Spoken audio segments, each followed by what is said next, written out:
Okay guys, welcome back to the channel.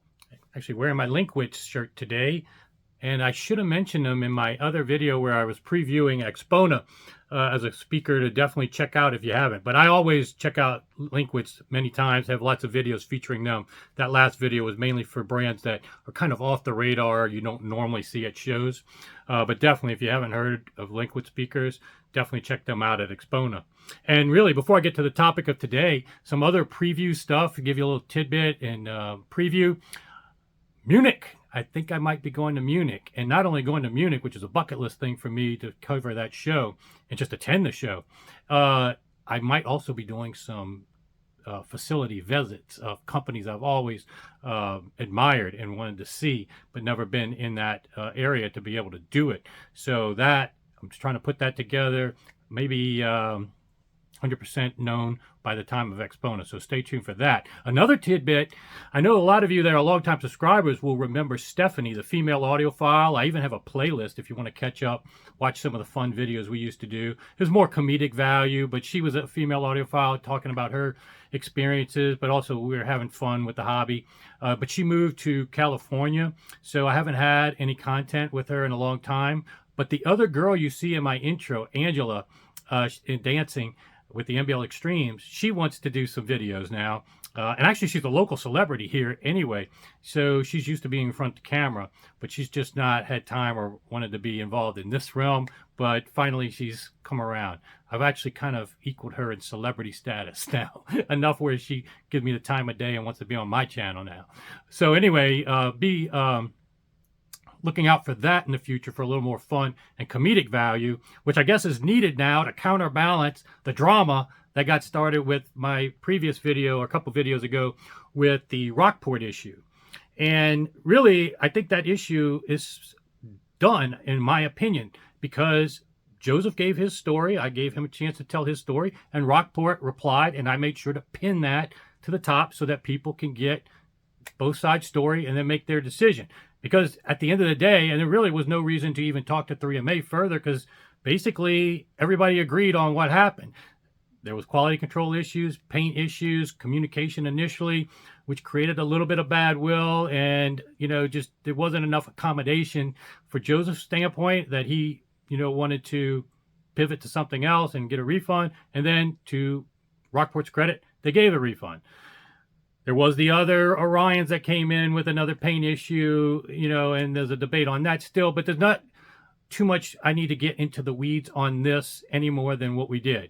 I think it's important to showcase these things, and ironically, OCD Mikey called me today, and we obviously talked about this a little bit, but we talked about the macro pictures, that the industry in general has suffered from poor press ethics in terms of not giving any kind of negative reviews or uncovering negative things.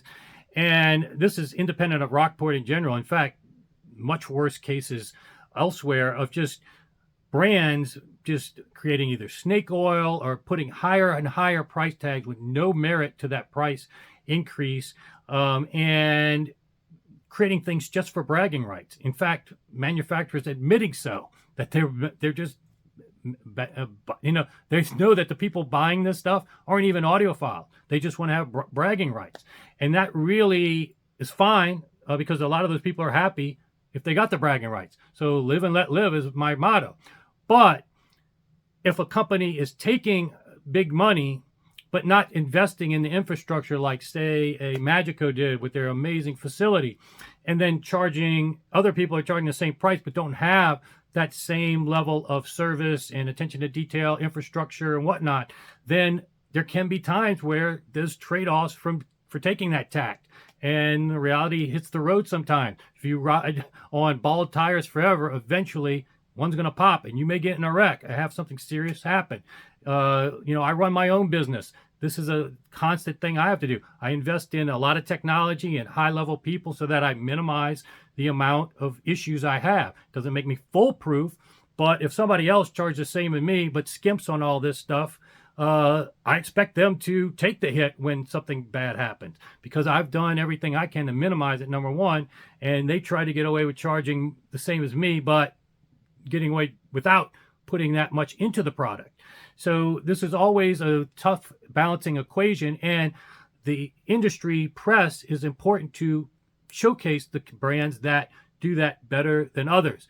And what has actually happened, what Mike and I were talking about, is that there were only two main gatekeepers of the press, and they basically just quasi-endorsed anything. If something broke on the test bench, they'd still give it a thumbs up and A+ rating. I've got a video in the membership section if you want to join, what reviews to trust. I bring out specific examples. Maybe I should make that public, but I want to give certain extra things to people that are members. And I actually called out another brand. You think the Rockport thing was bad. I called out another brand much worse, and even 3MA and I did a video of that brand. That's in the membership section too. And so I guess one of the things I'm doing this video for is not anything related more to that specific situation, other than what that video translated to was people making false allegations either about me, Joseph, or 3MA. And those things aren't going to go unanswered. You're not going to just go publicly and say stuff that isn't true, and I'm not going to respond to it. So this has nothing to do with Rockport, Joseph, and the story I talked about now. I'm just basically cleaning up trolls, haters, or whatever people with agenda were trying to do and make false allegations, because that's not going to fly. Anybody mentions my name, whether it's another YouTuber, anybody that's not true or wants to, start some smoke, expect a reply. I'm pretty docile. You could see, let's talk about the first allegation, that I was doing this for clickbait and cloud and all this stuff. No, I actually attached it to the end of a video where we were mainly featuring Joseph's system. And Joseph has been bugging me for a while. Let's do a video on the Rockport. And we could have done this anytime just on Rockport and made it a clickbait thing. I thought it was important because of what had happened in 2 successive occasions. And I don't think Rockport's initial, as they admitted, their initial communication wasn't as good. It's worth noting and letting Joseph give his side. But again, I didn't seek this out. I was one of the biggest promoters of Rockport speakers as a YouTuber. Probably my videos led to more sales than any other YouTuber around. I featured their stuff in San Antonio with the Rel 25s, countless times at 3MA. Several people I know bought them. I mean, there was no agenda for clickbait or taking down Rockport. This is a friend of mine that had a bad experience. Another friend of mine in a short time frame, similar experience, the same type of paint job, and not satisfactory responses initially. So that's what they were upset about, and I gave them that audience. Rockport has since admitted that. They gave refunds, did everything right after making a mistake. So you got to give them some credit there.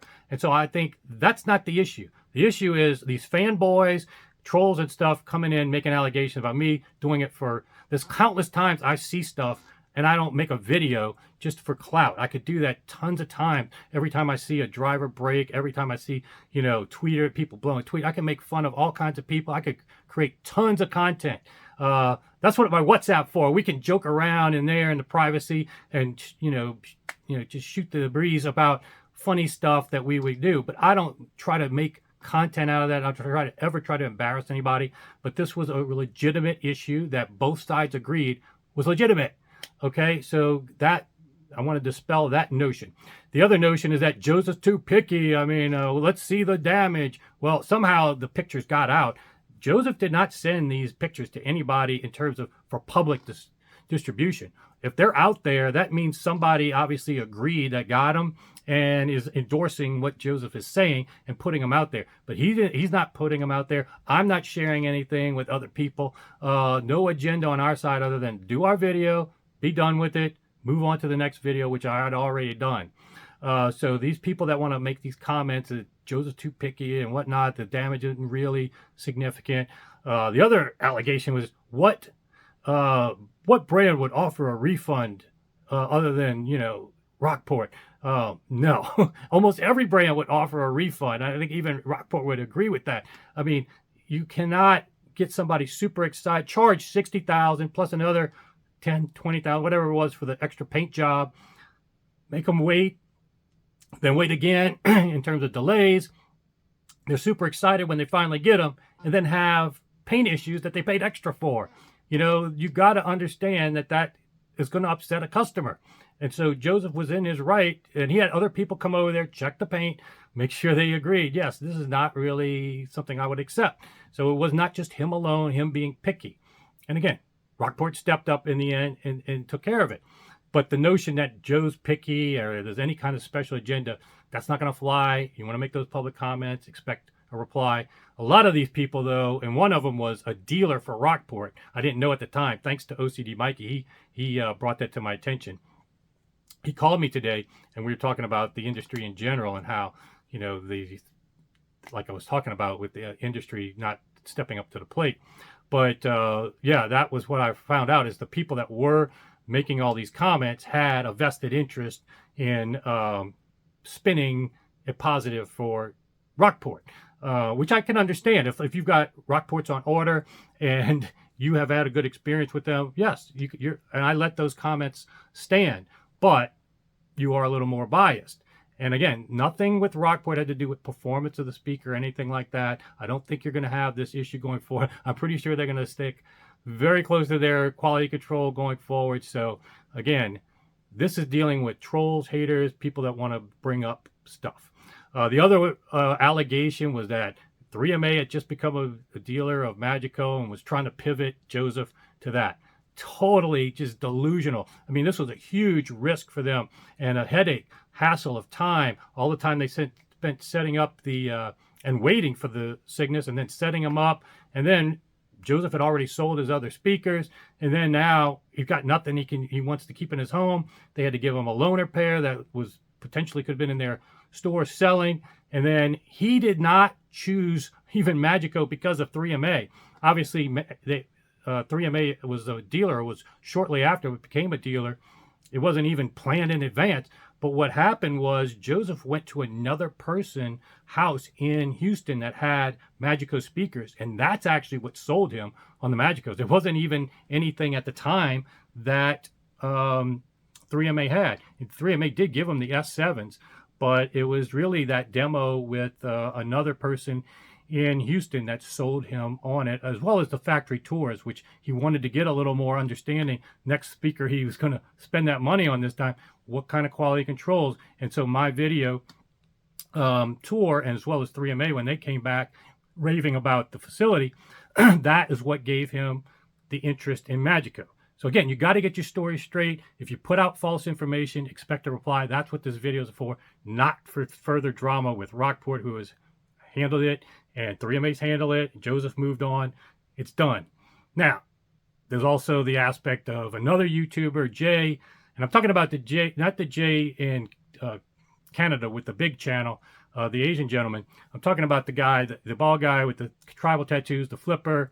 I think he's in Florida or whatever, but he jumped in and wanted well, he did call 3MA too, but he wanted Rockport to come on his channel and, you know, whatever, if he wanted for clickbait purposes, whatever motivation was behind him injecting into the story, fine by me. There's a lot of, YouTube is filled with me too, I got to do this, and everybody's chasing views and subscribers.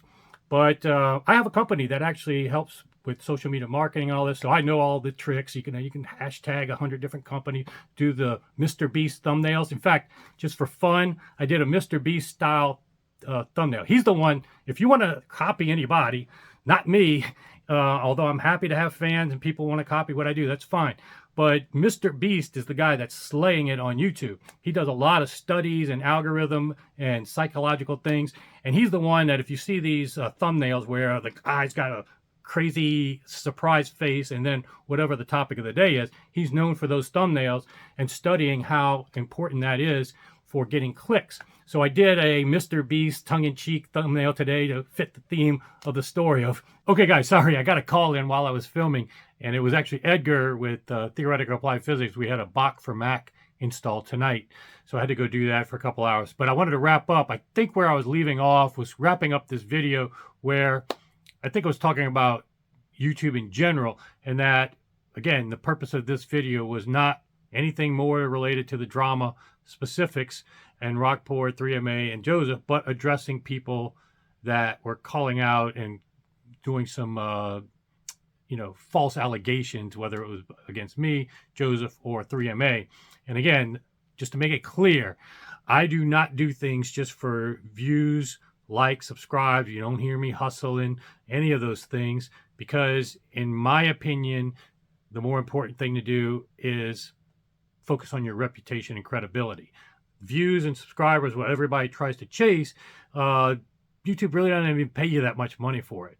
In the long run, what you want to do with any online presence is establish credibility and your reputation. So there's nothing motivated behind this other than provide valuable information straight from the sources of something that I did think crossed the line in terms of threshold, not something I'm going to be airing everybody's dirty laundry. And everybody that's been following my channel forever knows that I'm as positive as I can be at shows and every room I go into and brands and what I see. It's not about clickbait. It's not about airing dirty laundry. It's not about any other nefarious purposes.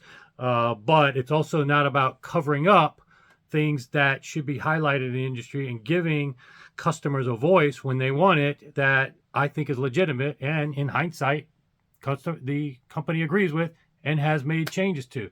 So hopefully this is a net positive for the industry. I know others may take it and run with it in any way. I'm not here to police what other people do, forums and all that. I haven't even looked at these forums or even some of these other channels talking about it. But, I can't police everything.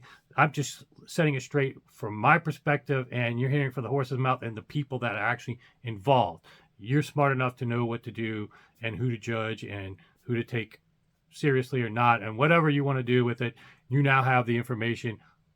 Bow has been tied on this for now, and I don't think it'll ever be reopened. So hopefully you enjoyed. Hope to see you guys at Expona, and I'll see you back here soon.